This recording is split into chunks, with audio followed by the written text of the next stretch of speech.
ጤና ይስጥልኝ። አቤል አበሻ ዜና ነው። ዛሬ በመካከለኛው ምስራቅ ሁለት የተኩስ አቁሞች ባሉበት ወቅት የፍጥጫው ግን ወደ አዲስ ምዕራፍ ተሸጋግሯል። የኢራኑ ፕሬዝዳንት ማሱድ ፔዜሽኪያን ኢራናውያን ለኃይል አይንበረከኩም ሲሉ ለዶናልድ ትራምፕ ጠንካራ ምላሽ ሰጥተዋል።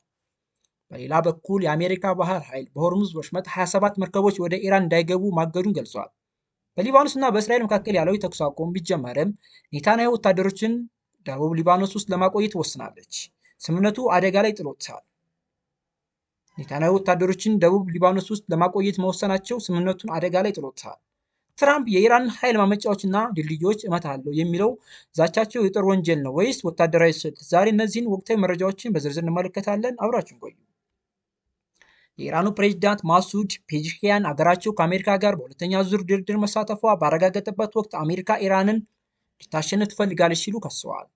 የተገቡ ቃሎችን ማክበር ለውይይት መሰረት መሆን አለበት ሲሉ ለዋሽንግተን መልእክት አስተላልፈዋል። የአሜሪካው ማዕከላዊ እዝ በለቀቀው ቪዲዮ እገዳው ከተጣለ በኋላ 27 መርከቦች ወደ ኢራን ወደብ እንዳይሄዱ መደረጉን ገልጿል። ይህ እርምጃ ቴህራን ከነዳጅ ሽያጭ የምታገኘውን ገቢ ለማድረግ የታለመ ነው። ቻይና ይህን እርምጃ አደገኛ ስትል የጠራችው ሲሆን አሜሪካ ግን አሁንም ግፊቷን ቀጥላለች።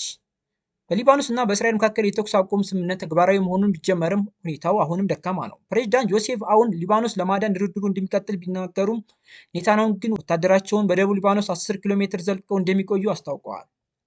የተባበሩት መንግስታት የሰብአዊ ጉዳዮች ኃላፊ ቶም ፊልቸር እንደሚሉት ወደ ቤታቸው የተመለሱ ነዋሪዎች ያገኙትን ፍርስራሽ ብቻ ነው። በሊታኒ ወንዝ ላይ ከነበሩ 6 ድልድዮች 5ቱ በእስራኤል ጥቃት ወድመዋል። ይህ እርምጃ እርዳታ ለማድረስም ሆነ ሲቪሎች ወደ ቤታቸው ለመመለስ ትልቅ እንቅፋት ሆኗል። ፕሬዝዳንት ዶናልድ ትራምፕ ስምምነቱ ላይ ካልተደረሰ የኢራንን የኃይል ማመንጫዎችን ድልድዮችን እንደሚመቱ በድጋሚ ዝተዋል። ይህ ዛቻ በዓለም አቀፍ ደረጃ ትልቅ ተቃውሞ አስነስቷል። የቀድሞዋ የሂውማን ራይትስ ዎች ሄፍ ኬኒት ሮዝ ትራምፕ ግዙፍ የጦር ወንጀል እንደሚፈጽሙ እየዛቱ ነው ብለዋል። በአንጻሩ በተባበሩት መንግስታት የአሜሪካ አምባሳደር ማይክ ዋልትዝ እነዚህ መሰረተ ልማቶች በኢራን አብዮታዊ ዘብ ስለሚጠቀሙ ህጋዊ ወታደራዊ ኢላማ ናቸው ሲሉ ተከራክረዋል። ቴህራን ግን በስጋት ላይ ጥላ ስር ሆና እንደማትደራደር በድጋሚ አስታውቃለች። ተመልካቾቻችን የመካከለኛው ምስራቅ ውጥረት አሁንም በዲፕሎማሲና በጦርነት መካከል እየተዋዠቀ ነው። የሁለቱ ሀገራት ተኩስ አቁም ሮብ ዕለት ሲያበቃ ዓለም ወደ የትኛው አቅጣጫ ታመራ ይሆን? አቤል አበሻ ዜና ወቅታዊ መረጃዎችን ማድረሱን ይቀጥላል።